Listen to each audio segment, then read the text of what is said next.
दो तरह के लोगों से डील करते हुए बहुत एहतियात करनी चाहिए। एक वो जिन्होंने रिश्ता किया हो, फिर वापस ले लिया हो, तोड़ दिया हो, और फिर कुछ अरसे के बाद दोबारा आ जाएं कि हम ये रिश्ते को दोबारा जोड़ना चाहते हैं। इन लोगों पे इतबार करते हुए 100 दफ़ा सोचिए। ये अपनी ज़रूरत को, अपनी ख्वाहिश को और अपने इश्यूज़ को सबसे पहली प्रायोरिटी पे रखते हैं। आप कहीं नहीं हैं, इवन आपकी फेस सेविंग भी नहीं होती। सो याद रखिएगा, इनसे दोबारा रिश्ता करते हुए बहुत सख्त एहतियात की ज़रूरत है।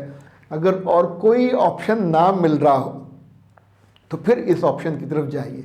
दूसरा, वो लोग जो बचपन में रिश्ते कर लेते फिर तोड़ देते हैं, और बाद में अगर लड़का या लड़की स्टेबल हो जाए, बहुत अच्छा अर्न करने लग जाए, खूबसूरत हो जाए, ज़िंदगी में इज़्ज़त कमा लें, तो फिर वापस रुजू करते हैं और उसके बाद थ्रेट करते हैं, हम तुम्हारे मामू, हम तुम्हारे खालू, हम तुम्हारे चाचू, हम तुम्हारे ये, हम तुम्हारे वो, फुफ्फड़ भी कह सकते हैं।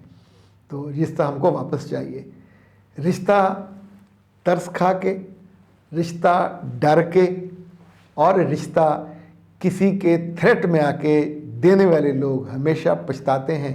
और आप तो समझदार हैं, आप ये गलती मत कीजिएगा।